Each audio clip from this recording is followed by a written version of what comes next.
Karena kita tahu hari ini kita nggak punya pemimpin, kita nggak punya presiden. Yang kita punya hanya perpanjangan tangan oligarki. Padahal jelas konstitusi kita menyatakan dalam pembukaan Undang-Undang Dasar bahwa sesungguhnya kemerdekaan itu ialah hak segala bangsa. Dan bangsa kita hari ini dijajah kembali dengan modal. Dan sialnya tuh banyak dulu tuh lembaga-lembaga yang teriak NKRI harga mati. NKRI harga mati. Ya matilah rakyat dimatikan. Di mana letak NKRI harga mati itu ketika tambang-tambang kita dikuasai oleh asing? Di mana letak NKRI harga mati itu ketika laut kita dengan gampangnya kapal-kapal asing masuk? Dan kita selalu dikemas oleh jargon-jargon kosong. Rakyat selalu dibodoh-bodohi. Rakyat selalu ditipu-tipu oleh kemasan sederhana dan merakyat. Baju murah harga 100 ribu, 100 ribu. Tapi tas istri, Louis Vuitton, Hermes, dan lain-lainnya.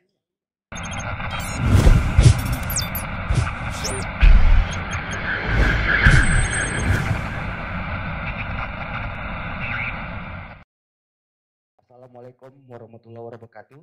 Salam sejahtera warahmatullahi wabarakatuh. Dari tadi diam-diam aja. Udah mahasiswa. Terima kasih kawan-kawan. Kok agak gemetar aku di sini? Apakah udah ada aroma-aroma pembangkangan sipil berskala besar mau kita lanjutkan? Tapi kayaknya nggak perlu kita lakukan pembangkangan sipil. Tapi yang harus kita lakukan adalah perlawanan rakyat semesta. Kita dari tadi bicara buruh, mahasiswa, kita lupa ada elemen-elemen lain seperti petani dan nelayan. Nah, disinilah tugas kita untuk merekatkan, menyatukan kembali perlawanan-perlawanan itu secara masif. Benar, Jokowi pasti jatuh. Itu bisa dipastikan 2024. Tapi tugas kita mempercepat kejatuhan itu. Karena apa? Skandal keuangan 349.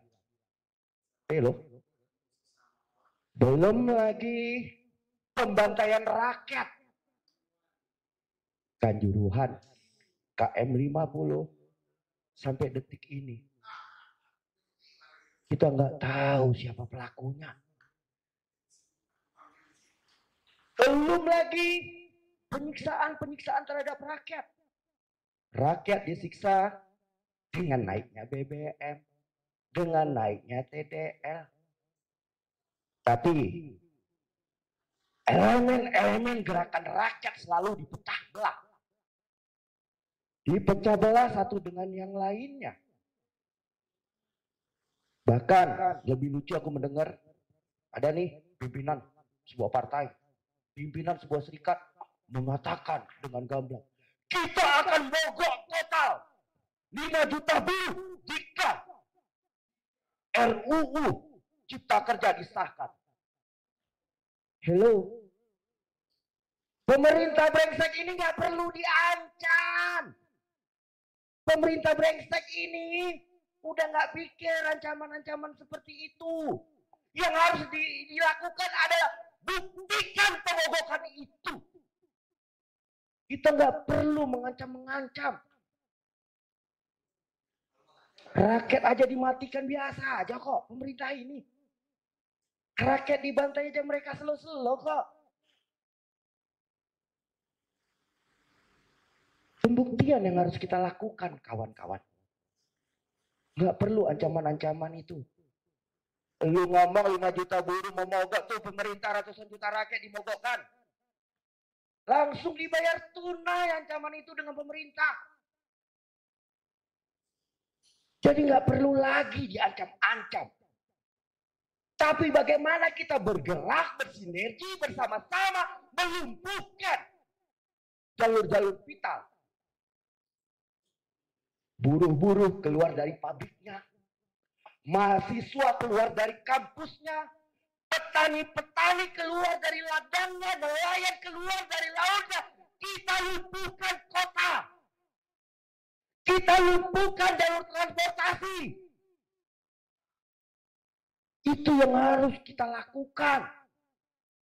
Gak perlu kita ancam-ancam pemerintah yang bebal ini.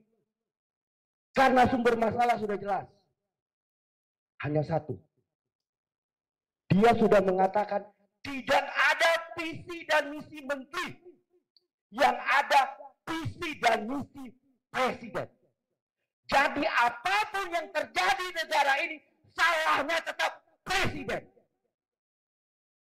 Apapun yang terjadi, apapun masalah yang muncul, salahnya tetap presiden. Karena sudah dikuncinya dengan kalimat tidak ada visi dan misi menteri. RUU Cipta Lapangan Kerja yang menjadi Undang-Undang Nomor 6 itu kemauan presiden. Undang-Undang Minerba kemauan dari presiden. Apa sih produk Korea-Korea di Senayan sana? Karena kita tahu hari ini kita nggak punya pemimpin, kita nggak punya presiden. Yang kita punya hanya perpanjangan tangan oligarki. Padahal jelas konstitusi kita menyatakan dalam pembukaan Undang-Undang Dasar bahwa sesungguhnya kemerdekaan itu ialah hak segala bangsa. Dan bangsa kita hari ini dijajah kembali dengan modal. Dan sialnya. Tuh banyak dulu. Tuh lembaga-lembaga yang teriak NKRI harga mati. NKRI harga mati. Ya matilah rakyat dimatikan. Di mana letak NKRI harga mati itu ketika tambang-tambang kita dikuasai oleh asing? Di mana letak NKRI harga mati itu ketika laut kita dengan gampangnya kapal-kapal asing masuk? Dan kita selalu dikemas oleh jargon-jargon kosong. Rakyat selalu dibodoh-bodohi. Rakyat selalu ditipu-tipu oleh kemasan sederhana dan merakyat. Baju murah harga 100 ribu, 100 ribu. Tapi tas istri, Louis Vuitton, Hermes, dan lain-lainnya. Ini kan jargon-jargon kosong yang diberikan pada rakyat. Rakyat dengan gampangnya mengatakan, kami ingin presiden yang layak. Gampang kita mengatakan itu kawan-kawan. Tapi hingga detik ini, pemimpin kita, presiden kita, tidak representasi rakyat, melainkan usulan dari parpol dengan apa? Dikunci 20%. Apakah kita memilih presiden di pemilu? Apakah kita memilih presiden kita langsung? Tidak kawan-kawan. Yang kita pilih hanyalah pilihan partai politik. Itu realita yang terjadi di negara kita kawan-kawan. Sementara gubernur wali kota bisa independen. Terus kita bicara konstitusi. Sementara pemerintah kita nggak patuh konstitusi kok. Udah jelas-jelas Mahkamah Konstitusi mengatakan inkonstitusional Undang-Undang Cipta Lapangan Kerja. Tapi apa? Muncul Perpu haram jadah dan melahirkan undang-undang yang haram jadah juga bagi buruh, bagi rakyat Indonesia. Inilah kegelisahan kita kawan-kawan. Kita ini di sini berhimpun orang-orang yang gelisah. Gelisah melihat kondisi bangsa kita yang amburadul dan carut marut. Kita diwajibkan bayar pajak. Dari mulai pajak pendapatan, pajak PPN, halah banyak kali pajak-pajak, bahkan beli rokok, bahkan beli popok aja wajib pajak kita bayar. Tapi brengseknya, uang pajak yang kita bayar hanya untuk memperkaya mereka. Lihat tuh. Dirjen pajak.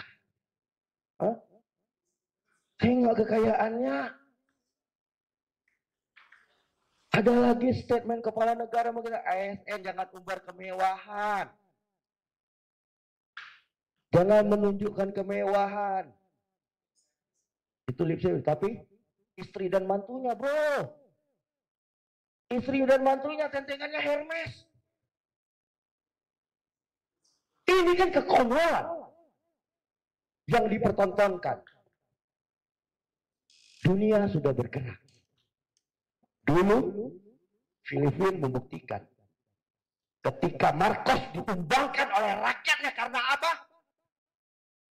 Karena istrinya bermewah-mewah, keluarganya bermewah-mewah. Kita juga sudah membuktikan. Orba ditumbangkan karena apa? Karena KKN. Tapi lebih brengsek lagi hari ini kawan-kawan. New Orba sudah muncul. KKN plus. Bukan Cipayung aja punya. KKN plus dinasti kekuasaan. Dan ini tanpa malu-malu dipertontonkan seorang kepala negara di negeri ini. Anak, mantu, ipar. Untung bentar lagi cucu. Bentar lagi cucu, tunggu aja 10-15 tahun lagi cucu. Kan sudah brengsek sebenarnya kawan-kawan. Makanya kita konkretkan aja perlawanan ini. Kita konkretkan aja siapa musuh bangsa hari ini. Siapa musuh rakyat hari ini. Kita konkretkan aja. Musuh rakyat hari ini adalah pemerintahannya sendiri. Itu kita konkretkan kawan-kawan. Kalau masalah ditangkap, Abang Jumhur pernah ditangkap kok. Melempem perjuangan? Tidak. Malah makin total berjuang. Kalau masalah ditangkap, Soekarno-Hatta juga ditangkap kok. Tapi yang pasti kawan-kawan, ingatlah, hidup hanya sekali. Kita diberi pada pilihan, mati mulia atau mati terhina. Itu hanya pilihan sama kita. Tapi aku cuma mengajak rekan-rekanku semua tetap konsisten berjuang di garis rakyat. Tetap kokoh berdiri menyuarakan suara kaum-kaum yang tidak bisa bersuara. Kaum-kaum yang dipaksa dibungkam. Kita harus konsisten untuk itu kawan-kawan. Kita harus tunjukkan ke depannya kita tidak lagi cuma berorasi. Kita tidak lagi cuma hanya kumpul-kumpul. Ke depannya, kayak tadi bilang, ya minimal kita terawih bareng, kumpul-kumpul puasa terawih bareng di DPR, MPR. Bila perlu, buka puasa bersama di sana. Dengan mobilisasi rakyat. Minimal itu yang kita dorong kawan-kawan. Bila perlu lagi, sampai sholat id di sana kita. Total kita melawannya. Total kita melawannya. Bukan sebatas lip service semata atau melunturkan tanggung jawab kita sebagai pimpinan-pimpinan organisasi. Tapi melawanlah dengan totalitas, teman-temanku. Ketika kita melawan dengan totalitas, maka apapun bisa kita wujudkan. Dan kekuasaan ini harus benar-benar kita rebut sehingga kesejahteraan sampai ke piring rakyat. Tidak ada lagi antrian pengemis.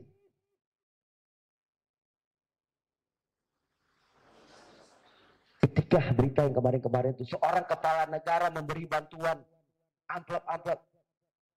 Ini kepala negara punya otak apa tolol? Yang mempertontonkan kemiskinan rakyatnya. Kemiskinan rakyat dipertontonkan secara gamblang kawan-kawan.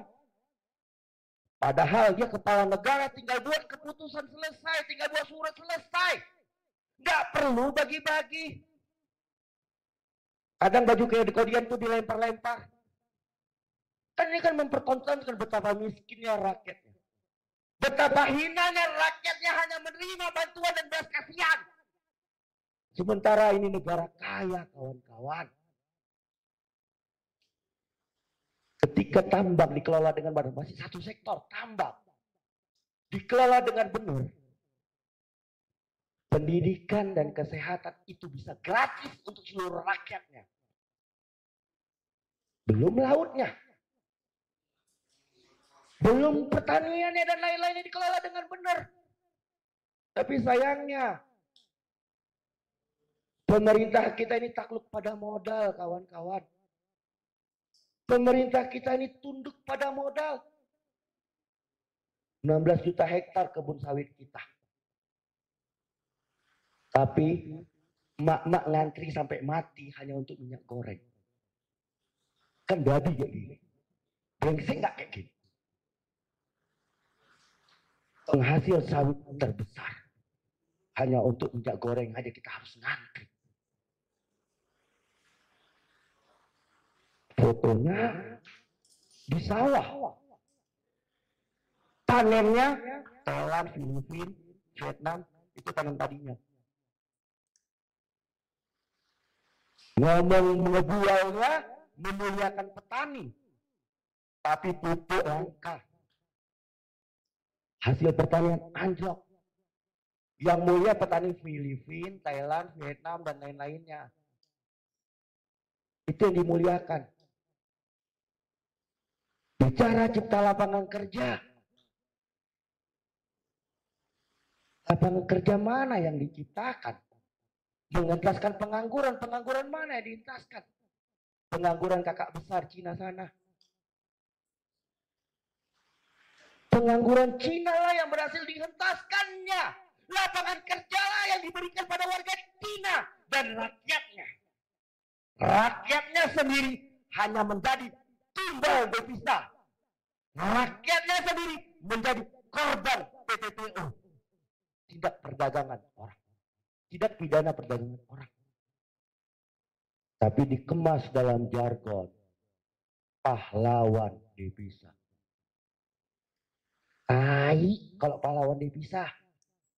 Yang benar itu tumbal devisa untuk memperkaya dan memfasilitasi kemewahan bagi para pejabat negara. Itu faktanya. Kalau mau bicara lagi, lihat kenaikan angka apa? Harta kekayaannya. Sementara rakyat banyak jatuh miskin sampai makan pun sulit. Makannya Senin Kamis dari pagi dimakan malam. Tapi penyelenggara negara, pejabat negara meningkat tajam. Inilah kebrengsekan negeri yang katanya sudah merdeka 77 tahun lebih. Katanya sudah merdeka. Tapi rakyatnya hidup dalam garis kemiskinan. Ini faktanya. Karena cita-cita para pendiri bangsa kita hingga sampai detik ini belum terwujud. Yang berdaulat, adil dan makmur. Di mana kedaulatan bangsa ketika asing merajalela? Di mana letak keadilan? Ketika rakyat dibantai tanpa dapat keadilan. Di mana kemakmuran ketika antrian pengemis berjejer rapi menunggu belas kasihan amplop yang tak seberapa itu. Inilah realita konkret di negara kita, kawan-kawan. Maka mulai malam ini, mulai hari ini, kita wujudkan perlawanan rakyat semesta. Mulailah kita mengkampanyekan, mengabarkan kepada saudara-saudara kita dari Sabang sampai Merauke bahwa rejim ini tidak lagi dibiarkan. Rejim ini harus kita akhiri bersama. Persetan dengan pemilu 2024 kawan-kawan. Marilah kita berpikir percepat pemilu. Jangan mereka yang berpikir saja mengatakan tunda pemilu segala macam dengan big data segala macam. Kita juga punya hak kok mengatakan. Kalau kita ingin percepat pemilu, kenapa rupanya? Tidak konstitusi katanya. Emang konstitusi yang ada hari ini mereka jalankan. Mereka patuhi.